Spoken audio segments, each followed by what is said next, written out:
Hello everyone, কেমন আছো সবাই? আমি রিধিমা, আমার ছোট্ট একটি ব্লগে সবাইকে ওয়েলকাম জানাই। আর আজও বেরিয়ে পড়লাম ননদ আর বৌদি মিলে খুবই একটা দুর্দান্ত জায়গায় যেতে, আমাদের আসামের ঐতিহাসিক একটা জায়গা। তো সম্পূর্ণ ভিডিওটা দেখো, না দেখলে কিন্তু মিস করা চলবে না, সম্পূর্ণ ভিডিওটা দেখো। আর এদিকে দেখো আমাদের গণেশ ঠাকুর চলছে একদম আপন মনে নিজের কাজে। আর যে তোমাদের সাথে কথা বলতে বলতে চলে আসলাম চড়াইদেও তিনি আলি সুকাফাতে একটা পরে একটা ফাংশন হচ্ছে। অনেক দিন ধরেই আসবো বলছি, কিন্তু আসতে পারছি না, তো আসার সময় চলেই আসলাম। আর এদিকে দেখো খুব সুন্দরভাবে লেখা আছে চড়াইদেও মহোৎসব 2025। তো একটু দূরেই স্কুটি পার্ক করেছি, কারণ ভিতরে নিয়ে যাওয়া চলবে না।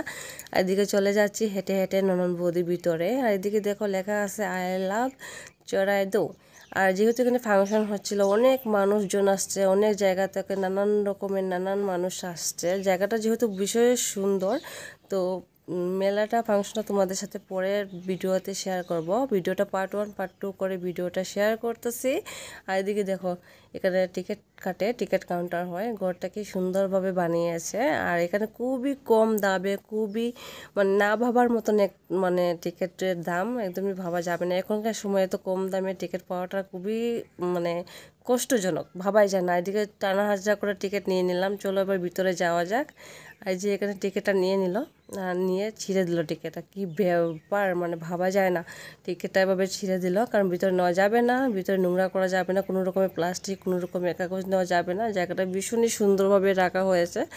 এটা হচ্ছে আমাদের আসামের ঐতিহাসিক আহোম রাজার বংশধরকে এইখানে সমাধি দেওয়া হয়েছিল।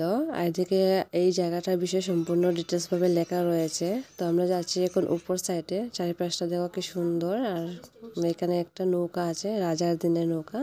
আর সেইটা দিয়ে যাব এবার উপরে আমরা, সেইটা বেয়ে।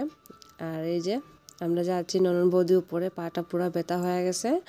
আর এদিকে আরও মানুষজনও আসছে, আমাদের আগে পিছনে মানুষই আছে। আর যে চলে আসলাম উপরে, আর উপরে কত নিচ থেকে আমরা উপরে উঠে চলে আসলাম।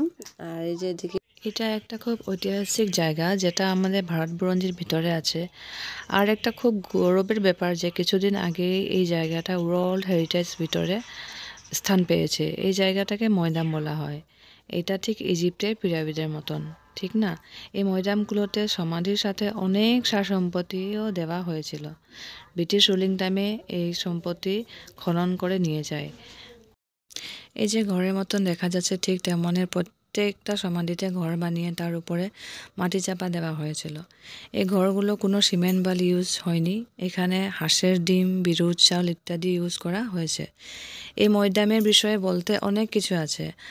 আর আমি মনে করি সবাই একবার আসে বুরঞ্জির জায়গা দেখা উচিত, অনেক না জানা কথা জানতে পারা যায়। এই যে আমি চলে আসলাম এখন মিউজিয়ামের ভিতরে। মিউজিয়ামটাও দেখো কি সুন্দর বানিয়েছে। এটা একটা অ্যাকচুয়ালি আহোমগুলো থাইল্যান্ড থেকে আসা বলা যায়। পাটকাই পর্বত পার হয়ে আসামের ভারতের ভিতরে এসেছিল। তখনের অনেক অনেক বড় বুরঞ্জি আছে বলতে গেলে। ওই ঘরটা হচ্ছে একটা মিউজিয়াম। এখানে আহোম রাজত্বর অনেক পুরনো জিনিস সংরক্ষণ করা আছে। আজ ঘুরতে ঘুরতে অনেক দেরি হয়ে যাওয়ার জন্য মিউজিয়ামের ভিতরে যাওয়া হলো না। দেখা হবে পরের ভিডিওতে। সঙ্গে থাকো আর এইভাবেই সাথে থাকো, সুস্থ থাকো। Bye bye.